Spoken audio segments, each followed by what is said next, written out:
Welcome to Our Girl Relationships. We talk about the problems people face in their day to day lives. Let's start with the video. AITA for holding out a grudge against my ex wife. Is it wrong of me to enjoy her and her current husband's misery? I know people should move on and not sully their own character for revenge, but can you blame me, really? I know people should move on and not sully their own character for revenge, but can you blame me, really?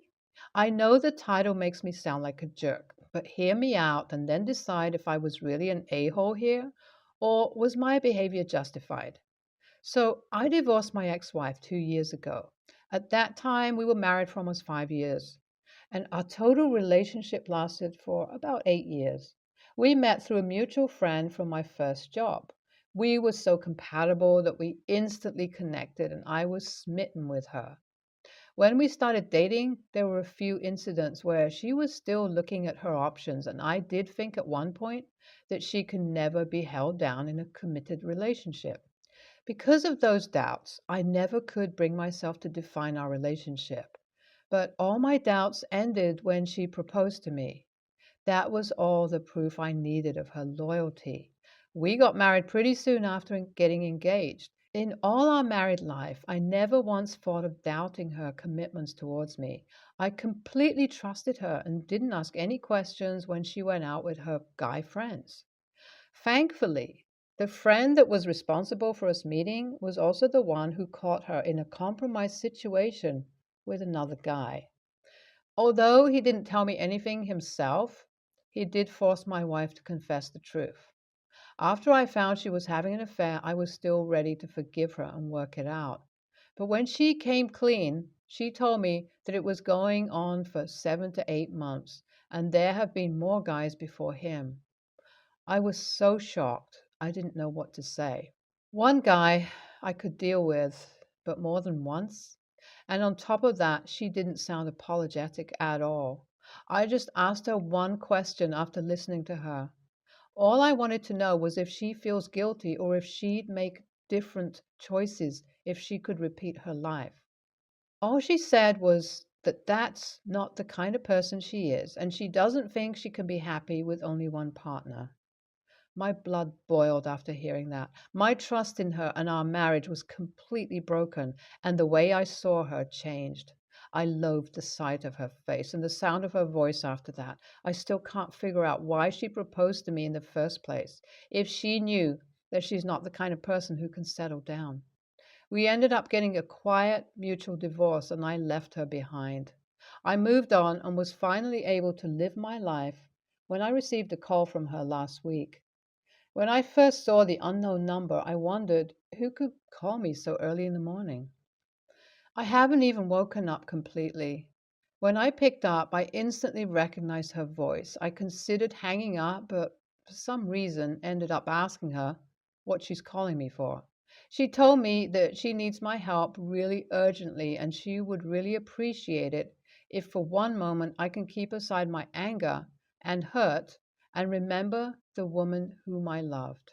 I couldn't believe she was really trying to play that card. She started crying on the phone and told me that if I could visit her that day, she'll tell me everything.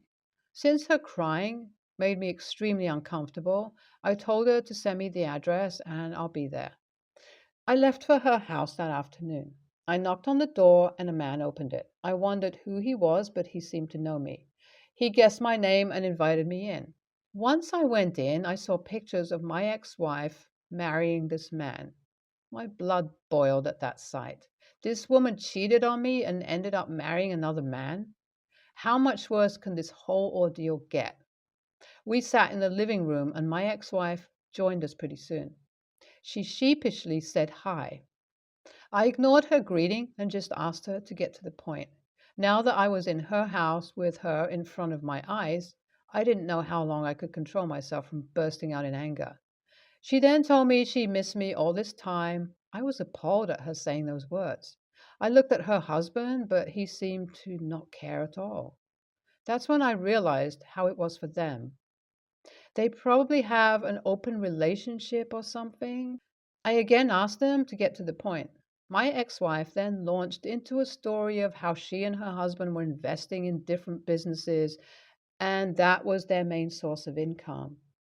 But one of the businesses they invested in turned out to be illegal and laundered money.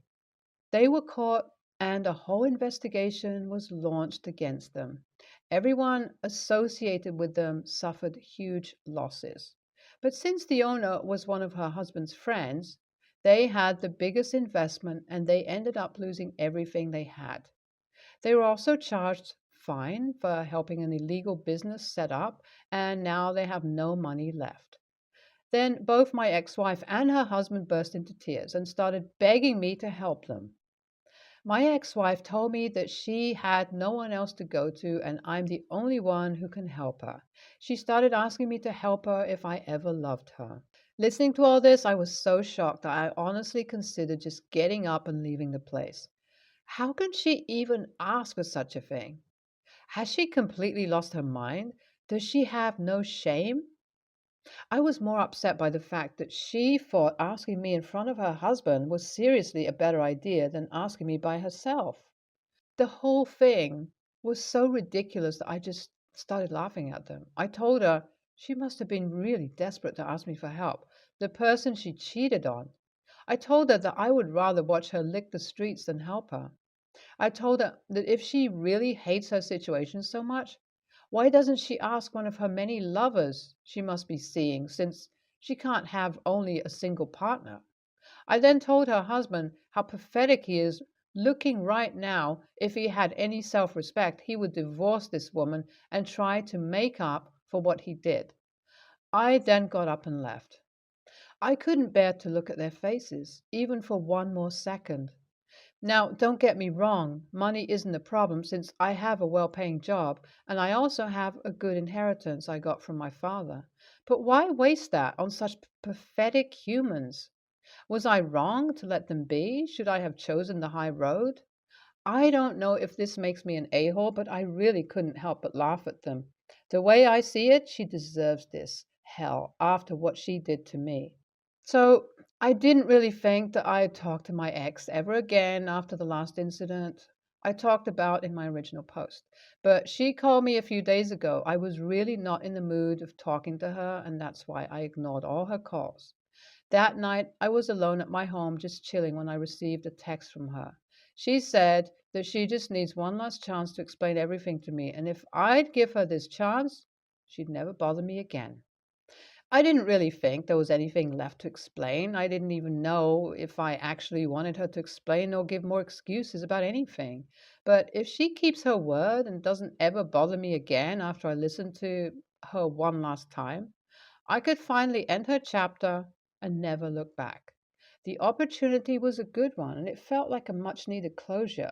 So I texted her back, giving her a time and the address to a restaurant. That weekend on Saturday, I met with her. I don't know what I was expecting, an apology or her reasons for still being with that man. But I did not expect her to continue to beg me for money. As soon as she started talking, she said that she really is sorry for how things turned out between us. She said she won't lie and say that her decisions were wrong because she still firmly believes in her freedom, but she does regret the way she went about it all. She shouldn't have proposed to me when she knew too well that one partner won't be enough for her. Then she asked me to help her out.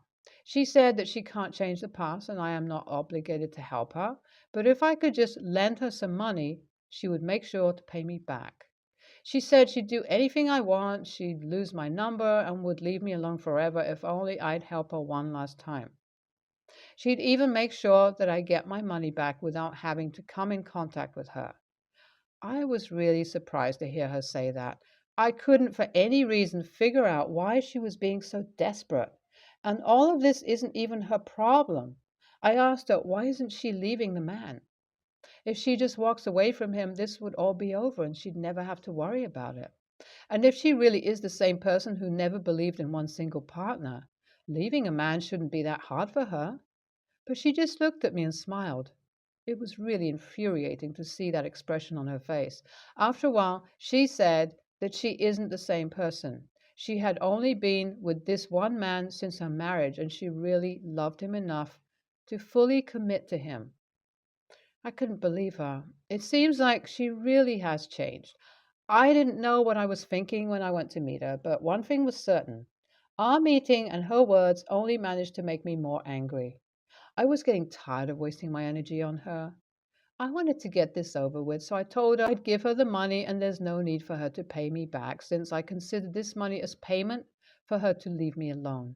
Then I left the restaurant and came back home. I was very exhausted from our talk, but at the same time, it felt like I had finally moved on. The hurt she caused me and the anger I felt every time I thought about her wasn't there anymore. The next day, I transferred her the money. With that, I really hope this will be the end of our relationship. I am no longer angry at her. In fact, it's the first time that her name doesn't make me feel anything. NTA, you're not the a-hole here. Your wife cheated on you and left you and then called you to ask for help. She and her shameful husband are the real a-holes without a shred of dignity. I don't understand how people can beg their exes for money. Don't they have a conscience or an ego? NTA, you did nothing wrong here. I'm glad you were able to take some kind of satisfaction out of this situation your ex put you into. My girlfriend, 28, female, and I, 31 male, have been dating for 4 years. I purchased my first home last year and we moved in together. She is not on the title and she does not pay anything towards the mortgage. She is in grad school and works part time, so she simply doesn't have that kind of money right now. She helps pay for utilities and groceries, but that's pretty much else. Honestly, I think she's getting a pretty sweet deal. I do, however, expect her to do chores around the house. She was brought up in a very sheltered environment.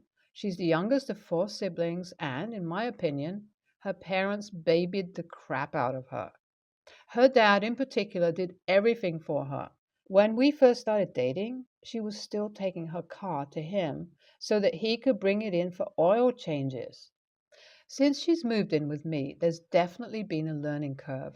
I had to teach her how to clean and do dishes. She didn't know that you can't just put absolutely everything in the dishwasher. Cooking is a hard no from her, and she's perfectly fine ordering out for every single meal. She'd never used a rake or lawnmower or shoveled snow. I like to think I've been very patient with her in regards to teaching her these things, but pretty much everything I try to teach her is met with resistance or is too hard or too dirty, and she gives up and expects me to do it. I've let a lot of this go because I love her, and I know that a lot of this is her parents' fault, not hers. But last weekend, I finally had it. I had to go visit my parents to help my dad with a project he's working on. This had been arranged for weeks, so my girlfriend knew about it. Before I left, I asked her if she could mow the lawn at some point during the weekend because it was getting long. It was literally the only thing I asked her to do. When I got home on Sunday, the lawnmower was in the middle of the half mown yard. I asked girlfriend what that was about, and she said that it ran out of gas and she didn't know what to do. She said she called her dad for help, but he's out of town and he told her to fill a tank up at a gas station, but she didn't know where the tank was or how to fill the lawnmower. So she just left everything as it was so that I could help her. I told her I was tired of her acting like she's completely incapable of figuring stuff out on her own. I told her it's ridiculous that she can watch a 5-minute YouTube video of a new makeup technique and figure it out first try, but she can't figure out how to pour gas into a lawnmower. I told her I'm tired of her weaponized incompetence, and if she's not going to pull her weight on chores, then she's going to have to start paying rent to live here. She got defensive and told me I shouldn't be treating her like she's a servant and expecting her to do things she's never done before, and that I'm an a-hole for expecting her to pay rent when I know she can't afford it, and she won't help me pay my mortgage and get nothing out of it. It's not that she's weaponizing incompetence, she's just actually incompetent. It's her unwillingness to learn or try something that doesn't fit her narrow view of her lifestyle. Arguably worse. NTA. NTA. So basically, she told you she isn't going to act like an adult. I think she needs to move back in with daddy so he can keep her. I also find it strange she did not call you to ask those questions. Actually, I do know why, because you tell her, unlike her dad, who do it for her. I'd find an actual adult to date, as this one isn't done maturing yet. I'm 20 years old, female. My mom died 7 years ago, and my little brother, E, 10, male, was 3 years old. It really devastated all of us, and of course, I miss her more than anything. If she was still here, things would be so much better than they currently are. Her death really destroyed my dad. He just became really withdrawn and pretty much only focused on going to work and coming home. He fell back on taking care of E, so I started doing it instead. I would miss out on school dances, social events, awards ceremonies, etc. to take care of my brother. I stopped even trying to go out because when I did, my dad would always ask me to cancel plans to look after E anyway. I was supposed to go out of state for college, but because I knew my brother would end up having to fend for himself, I picked local school instead. I still live at home and even work from there so that I can help out too. I've tried not to be upset about it too much because my father lost his wife and I know that he's hurting. But I just wish I could do something other than be my brother's parent.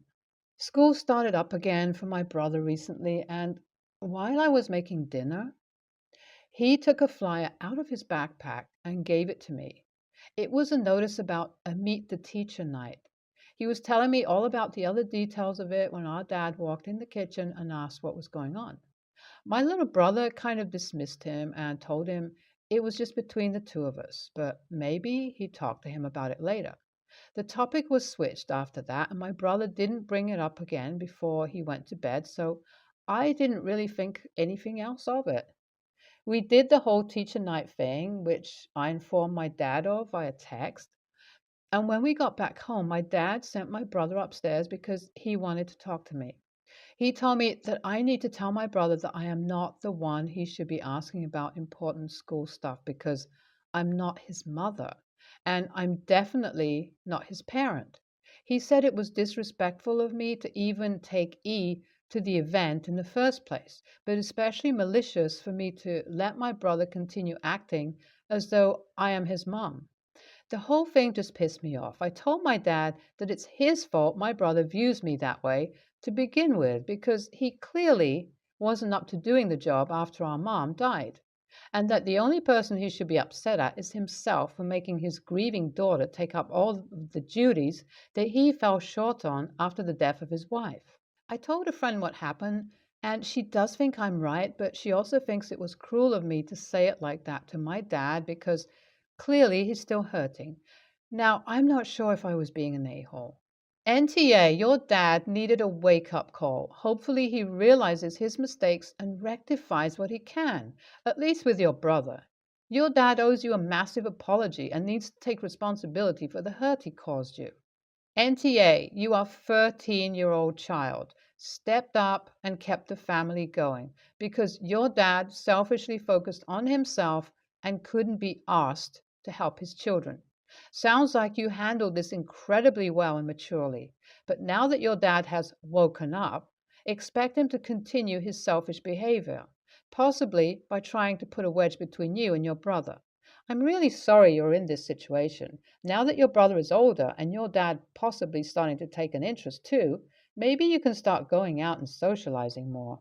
NTA, parentification is what he did to you. He is mourning, but all of you are. I can't help but feel there's an element of misogyny rooted in him expecting you to take over the care of your brother.